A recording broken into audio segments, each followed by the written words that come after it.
But we begin with the shootings of those two Minnesota lawmakers and their spouses. CBS News correspondent Lilia Luciano has the latest from Minneapolis. Lilia?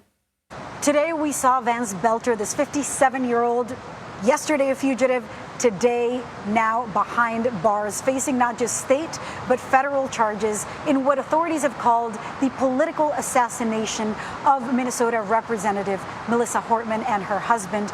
We, very importantly, also learned today that it was not two, but four lawmakers whose homes this person allegedly approached with the intent of killing them. We learned from the FBI and from federal prosecutors today that he first went to the first home. That was the home of State Senator John Hoffman and his wife, that he allegedly attacked them, impersonating a police officer, as we have seen from the images where he appears with a mask, with a face mask, a uniform, and a patrol car. And then he went to another home where that state representative was not home. The third home, apparently there was a police officer already there as a precaution after they had responded to the first scene, and that officer might have scared the suspect away.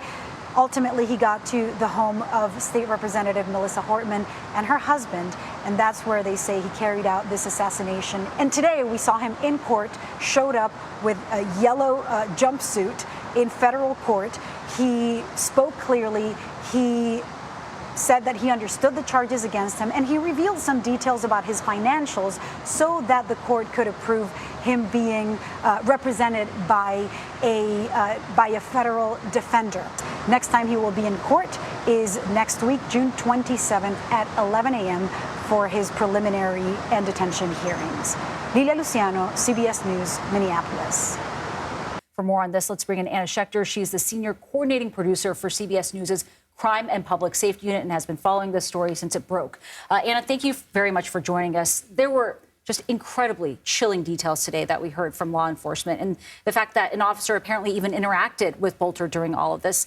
What are we learning about the planning and the motive behind these shootings? Well, we learned a lot more about the planning, so much more than we knew yesterday at this time. The fact that he put in an extensive amount of time researching the families of these lawmakers, knowing exactly where they lived, surveilling their homes prior to carrying out this attack. So when we talk about premeditation, I mean, there is a plethora of evidence that investigators have gathered against him.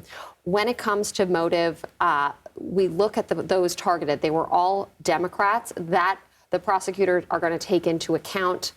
They're also going to be searching through his internet searches, his online activity.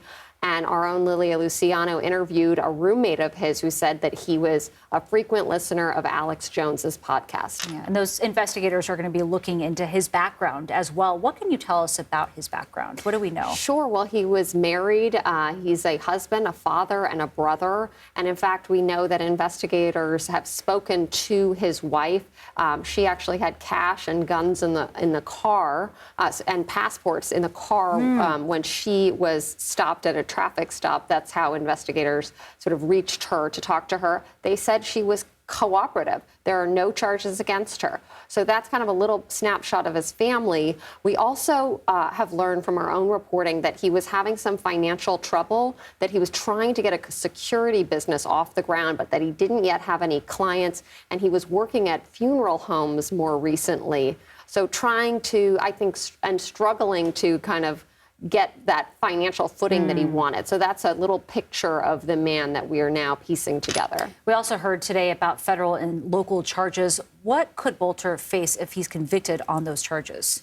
Well, if he's convicted on the federal murder charges, that is automatically life in prison. It could carry the death penalty if prosecutors seek capital punishment. Now, that remains to be seen.